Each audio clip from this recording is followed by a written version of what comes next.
സൗദിയിൽ ഉംറ തീർത്ഥാടകർ സഞ്ചരിച്ച ബസ്സും പെട്രോൾ ടാങ്കറും കൂട്ടിയിടിച്ച് 42 ഹൈദരാബാദ് സ്വദേശികൾ മരിച്ചു. മക്കയിൽ നിന്ന് മദീനയിലേക്ക് പുറപ്പെട്ട ബസ്സാണ് അപകടത്തിൽപ്പെട്ടത്. ബസ്സിലുണ്ടായിരുന്നവരിൽ ഒരാൾ മാത്രമാണ് രക്ഷപ്പെട്ടത്. മരിച്ചവരിൽ 20 പേർ സ്ത്രീകളും 11 പേർ കുട്ടികളും.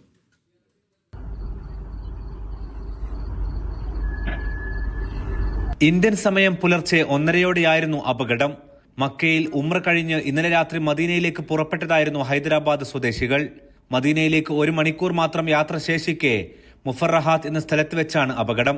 43 ഹൈദരാബാദ് സ്വദേശികളാണ് ബസ്സിലുണ്ടായിരുന്നത്. ബസ് പെട്രോൾ ടാങ്കറുമായി കൂട്ടിയിടിച്ചതോടെ സ്ഫോടനം കണക്കെ തീപിടിച്ചു. ഒരാളൊഴികെ മറ്റാർക്കും രക്ഷപ്പെടാനായില്ല. സിവിൽ ഡിഫൻസ് എത്തി തീയണച്ചെങ്കിലും ആരെയും തിരിച്ചറിയാവുന്ന അവസ്ഥയിലല്ല. മരിച്ചവരിൽ 20 പേർ സ്ത്രീകളും 11 പേർ 10 വയസ്സിന് താഴെയുള്ള കുട്ടികളുമാണ്. രക്ഷപ്പെട്ട 25-കാരൻ അബ്ദുൽ ഷുഐബ് മുഹമ്മദിനെ ആശുപത്രിയിലേക്ക് മാറ്റി. തീർത്ഥാടകരുടെ വിസയും യാത്രയും ക്രമീകരിച്ച ഏജൻസികൾ മന്ത്രാലയവുമായി ഏകോപനം നടത്തി നടപടികൾ പൂർത്തിയാക്കുന്നുണ്ട്. മരിച്ചവരുടെ മൃതദേഹങ്ങൾ മദീനയിലെ ആശുപത്രിയിലേക്കാണ് മാറ്റുന്നത്. Media 1 Medina.